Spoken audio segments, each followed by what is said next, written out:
Little whale explores the calm sea.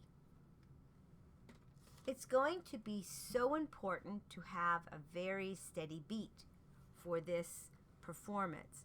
So, one of the first things to do is to take out your pencil and go through and mark all the beats evenly across the page. I'm going to pause the video and do that myself.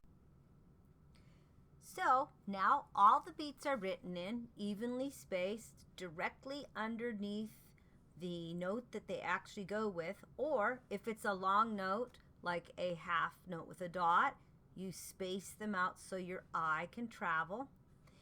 And when you get to the eighth note passages, that's measure 15 and measure 20, you'll put 1 and 2 and 3 and. Now, with that in mind, it would be good to go through and actually count out loud while you play. And as you're getting used to the notes, you may pause, you may have some times to look to see where your hands are going to go, but you're going to still try to actually out loud say the numbers. I'm going to do that now for you, just with my voice, not using the metronome yet. 1, 2, 3. 1, 2, 3. 1, 2, 3. 1, 2, 3. 1, 2, 3.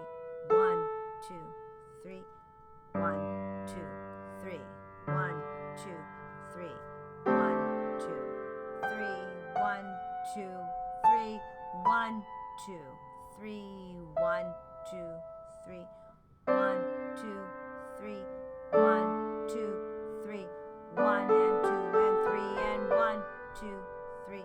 1, 2, 3. 1, 2, 3. 1, 2, 3. 1 and 2 and 3 and 1, 2, 3. 1, 2, 3. 1, 2, 3. 1, 2, 3. 1, 2, 3. 1, 2, 3. Hold. Now that is a great deal slower than what this piece will actually be played at when you have learned all the notes and hopefully all the rhythms. But it's really important to do the slow practice because slow practice makes fast progress. Now, let's take a look at these measures that have the eighth notes. First of all, we'll isolate measure 15, and I'd like you to listen to it. When I'm done, pause your video and try it yourself. So I'm just doing my right hand here. 1 and 2 and 3 and 1, 2, 3. Pause, try it out. Then come back and we'll be at measure 20. Same thing. 1 and 2 and 3 and 1, 2. Don't just play the measure that has the eighth notes, but play the measure and what comes right after that measure. And speaking of what comes after, let's think about what comes before each measure. When you're getting ready for those eighth notes and you have a long note or longer notes preceding those eighth notes, start subdividing in your mind first. So back comes the pencil. Let's see if I can find mine or one that I can use. And so right before that, where I have my count on measure 14, I'm going to put 1 and 2 and 3 and.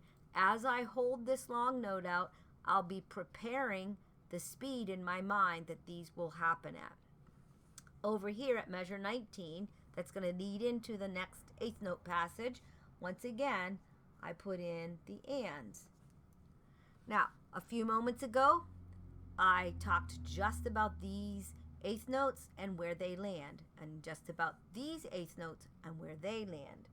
But now, we're going to talk about preceding. We're actually going to listen to it. So here's the right hand here.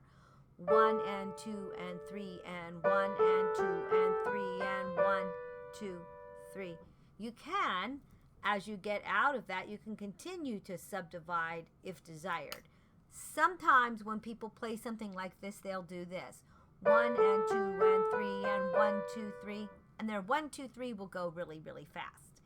And so to prevent that, it may be necessary to take additional steps. Now, how about take a good look at measure 14. I'm going to play it, and 15 and 16, and I'll stop. You pause your video and try it. 1 and 2 and 3 and 1 and 2 and 3 and 1. And then we're just holding from then on. Okay, pause your video. Then when you come back, we're going to look at these next ones. And instead of just starting at the beginning of measure 19, I'm going to do the pickup to that. So I'm going to count off the 2 rests at the beginning of measure 18. We'll come in counting and going through the eighth notes and landing at measure 21. Like this. 1 and 2 and 3 and 1 and 2 and 3 and 1 and 2 and 3 and 1, 2, 3, and so forth. So it's very important. Right now, you should actually pause your video while it's fresh in your mind and try it, and possibly even back up a little bit, and so on. Now, let's just go ahead and close out our video for now, and I will do another tutorial with some more details.